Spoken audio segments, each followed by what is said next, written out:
How do you stay consistent when life changes? Whether you're going into the fall and that means your kids are going back to school, or your work's picking up, maybe you're traveling more for business, or maybe you're like Lindsey and I and you have some major life changes.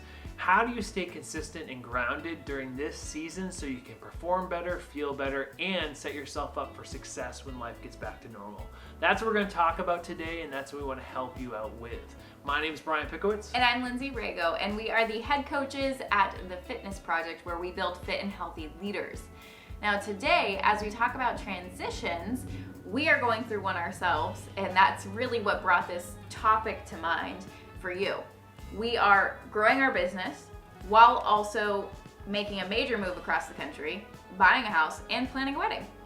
So there's a lot to lean into, a lot to focus on, and with that, we need to have an anchor for ourselves. And for us, that's our fitness and health. It's how we take care of ourselves. We know that a lot of times in transitions, that's the last thing on your mind. No, I can't really fit workouts in, or I can't make healthy meals, I just gotta go and I gotta focus elsewhere, I'll get to this eventually. The truth is, when you uproot your practices to take care of yourself, you actually feel more scattered.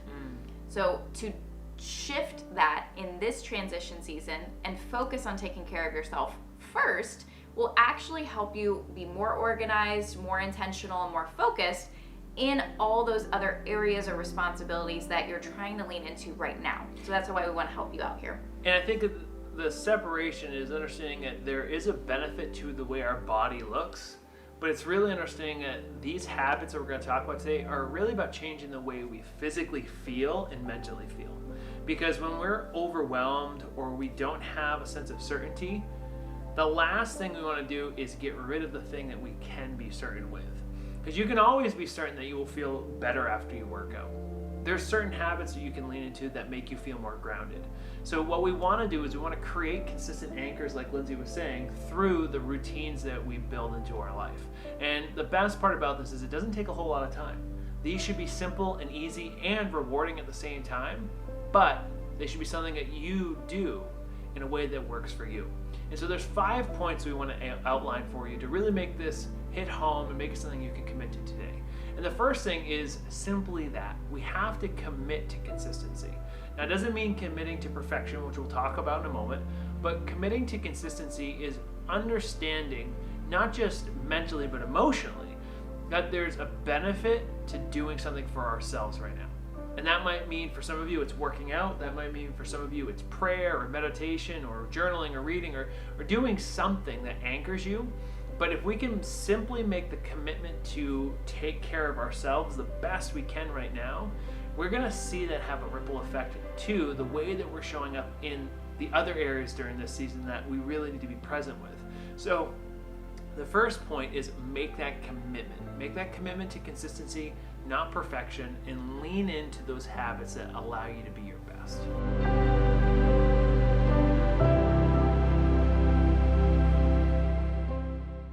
Building off of that, commit to imperfect action, right? Or imperfect consistency, which might seem like those two words are in conflict, right? Imperfection and consistency. But the truth is, when you think consistency, most likely you have an imaginary bar you want to hit, right? It's maybe for you, it's, well, when I'm not in transition seasons and I'm on it, I'm working out 5 times a week. When I'm on it, I'm meal prepping, or I'm eating 3 square meals a day, or blah, blah, blah, blah, blah, right? You have all these different things that go into your idea of perfection. What we want to do is understand that while we're in this transition season, we can't be perfect. And maybe we could, but we'd have to sacrifice our focus in other areas to do that. That's not necessary for you to feel good, for you to look good, for you to feel like you're moving forward or at least taking care of yourself. Commit to imperfect action, because it is absolutely better than doing nothing or burning yourself out at the sacrifice of not doing everything else that's on your plate. First things first, between our ears, before we talk tactics, before we talk things that you need to actually implement and integrate to feel good and to be consistent, first you have to commit to be consistent through the transition season. Second, you have to commit to imperfect action, because it's better than zero and it's going to make you feel good.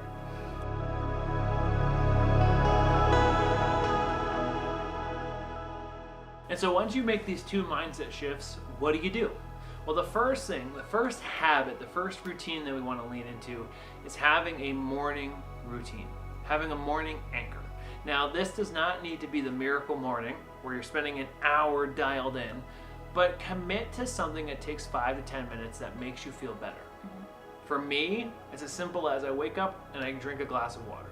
I drink a big glass of water, and then I go for a walk. It takes me less than 10 minutes, but it's something simple that gives me certainty, gives me structure, gives me that anchor to say, okay, I am taking care of myself, and it's setting the rest of the day up to be healthy. What does your routine look like? When we moved from Dallas to New Hampshire, I felt very uprooted, and the first thing that I did was, okay, I have to just get my morning routine in place because everything's up in the air. So I do almost the exact same thing, but I wake up, drink a glass of water, shoes on, outside, go for a quick walk. When I come back, I just take a seat, I still myself, and I take a few deep breaths. That is all I did for the first week or two that we were here, is just get grounded for those first few minutes in the morning, get yourself set, then jump into action, because it's very tempting to do the opposite. It makes a big difference. And once you have that routine set, we kind of already alluded to this as the second thing you want to do, but have that routine and put something in it that you do find rewarding and grounding. But the second thing we want to do when we're in a season where things are changing is we want to prioritize our movement. We want to get our body moving. Our body needs to move. When we don't move, it impacts our digestion, it impacts our mental health. So we need to make sure that we're consistently moving. Now, what that consistent movement's going to look like can be really simple, like going for a walk or stretching in the morning, maybe getting up from our desk if we're working from home or at the office, or it can look like getting simple workouts in. Simple workouts does not mean that you're pushing your body to the brink. It just means you're going to the gym, you're doing the most basic exercises that have the highest return. Now, we did shoot a video about effective strength training principles, how to get in and out of the gym in under 30 minutes or less. And we're gonna link that here and make sure that you can check that out. But we wanna make sure that we're moving because it's better for our body that way. Yes, and with your movement, the amount that you do should be relative to what you do when you're not in a transition season. So if you imagine that when you're not in a transition season and you're focused and you're intentional, you go for a 30-minute walk a day. Or maybe you're somebody who works out 5 times a week when you're not busy, you're not in this transition. Your movement in the transition season should be maybe 50% of what you normally do. So if you're walking 30 minutes a day, pare it down. 10 to 15 minutes a day is fantastic. If you were working out 5 times a week, pare it down. 2 to 3 workouts a week that are 20 to 30 minutes, excellent. The goal, again, is not perfection. It's to make your body feel good, to keep you grounded, and to keep you anchored through the transition, so it's easier to pick it up when you're out of it. And the pin down I would also add on this is it doesn't mean you have to be intense either. Right? Maybe you're used to pushing a little bit harder. Now you just want to be focused on hitting that consistent mark. If it's 50% effort, but it's 100% done, that's better than 0. Yep. And now the third thing we want to focus on is really simple. It's actually not obvious, right? Because we don't even think about it. We don't think about how important it is, but we want to make sure that we're hydrating. Right? 60% of our body is water. We need that water in order to have our body function the way it needs to. Not just physically, but also to have our cognitive focus and to not feel like we're starving throughout the day. Right? Because when we're not eating, or we're not hydrating rather, we feel hungry. It impacts our digestion, it impacts our body's perception of how full we are. So we want to make sure that we're properly hydrating during this season. Yep. And again, it's something that easily falls on the back burner because we will go through the course of the day, not bring a bottle of water with us, and then wonder why we're so tired and why we're groggy and why, oh, well, maybe it's just because I'm in a transition season and it's hard right now. It's like, actually, your body is starving for water, right? It needs hydration for you to function. So just prioritize getting 100 ounces of water, 80 ounces of water at least, and you will feel so much better than you would otherwise and healthier. In summary, this is how you stay consistent in a transition season. First, you commit to consistency. Rather than saying, I'm in a transition, I'll pick my fitness up later, commit to just being consistent through this season. And on top of that, commit to imperfection. Commit to imperfect action. Because right now, you don't need to be imperfect. You don't need to hit the imaginary bar. You just need to be consistent, right? So commit to imperfect action, and then you can implement those 3 tactics that we just shared. As simple as having a morning routine, getting movement in, hydrating. If you do these 3 things, you will feel better, you'll perform better, and you will be more present and also more pleasant in the season that you're in, right? For those around you and the things you need to show up for. The last thing is don't stress. Yeah, don't stress. Don't stress.